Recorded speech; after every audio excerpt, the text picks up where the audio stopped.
time for FOMO as we discuss Coinbase ahead of earnings. Jenny, this has been a fun one for a couple reasons. One, Bitcoin certainly back in the conversation as it reclaims the 50,000 mark, but Coinbase in particular is actually down year to date, but it's been volatile in both directions. It's not like the super microcomputers where it's just this parabolic move to the upside that seems unsustainable.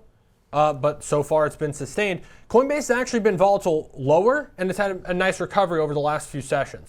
Yeah, that's a really good point. When it moves down with conviction. I mean, like this name, like you said, is still lower actually on the year, but up 257% from its 52-week lows. I mean, because it moved down with such conviction. I think that you could frame that in either sort of capacity, but this name has been riding a lot of the wave of these, of course, climbing token prices, but there are still some issues. So analysts do expect fourth quarter earnings per share of about 2 cents and around $826 million in revenue.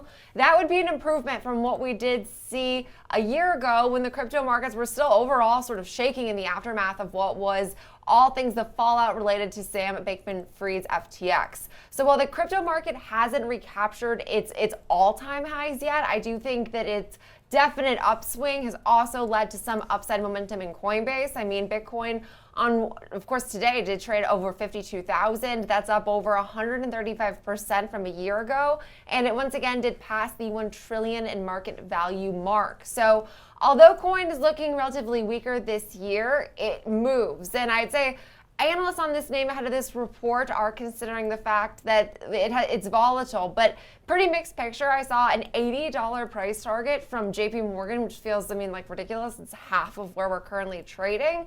But they said that activity levels are concerning as right now this market is only getting more and more competitive. But what we did see is 2023's fourth quarter was marked by this increased confidence that the SEC would be approving the Bitcoin ETFs, which then did finally come to pass in January. So Coinbase does custody Bitcoin in many of the new funds, which is for which it does pay its fees. But the ETF also does represent, I'd say, a potential change in the company, since many investors will find them obviously less costly than just outright buying Bitcoin directly. Now, their CEO has said that these ETFs are a huge net positive for the company, that right now it helps their engagement and their customers, and it does also help other aspects of crypto beyond even just Bitcoin, for which the company does provide services.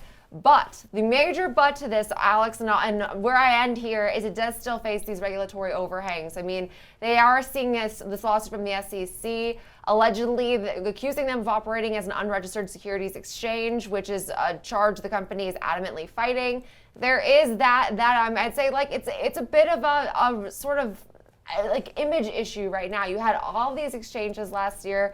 I mean, there were several. It wasn't just FTX that were closed or forced to close by the SEC. You want to get rid of these lawsuits. So I'd say I commend them for fighting them. They need a positive outcome, though, obviously. They do, and it seems as if the economics at Coinbase are improving a little bit. They're narrowing the loss. The revenue growth or decline in some cases has been improving. All the while, it doesn't necessarily seem like the volumes are anywhere near where they were at kind of the peak of crypto. It doesn't know that the interest is anywhere near it. So while the asset has recovered, I don't know if it's been more institutional buying, more of a kind of this acceptance when it comes to some of those funds that have launched. But you don't necessarily have that same fervor surrounding crypto right now, where everyone's logging in and buying these coins and Bitcoins on a Coinbase account. So it'll be interesting to see how they shape up. I'm excited to see what the numbers look like. Obviously looking like a substantial improvement sequentially, but still a little bit shaky in some of the year-over-year metrics.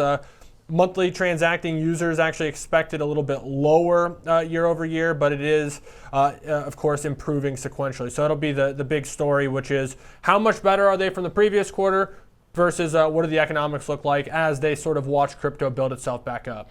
Okay, and to your point, that was a really good point about volume, because I'm looking at a 3-year chart. The volume actually shocks you. It's really high in basically 2021 through the end, then of course the beginning of 2022, even still, even with all of the ETF chatter and all of the regulatory, positives that have been, of course, over the past several months for Bitcoin, still, volume in this name looks like nothing, and even the volatility sort of looks like nothing. So that's actually kind of interesting. Well, and just trading volume in the platform based off of estimates, it's expected to double from Q3 to Q4, but it's actually expected to be lower than where it was fourth quarter of 2022. So it also goes to show that crypto really did enter sort of this winter period where it wasn't really that interesting to many. And other than the hardcore Bitcoiners, there wasn't a lot of talk or chatter about it. But is it resurging now? And what does that mean for Coinbase?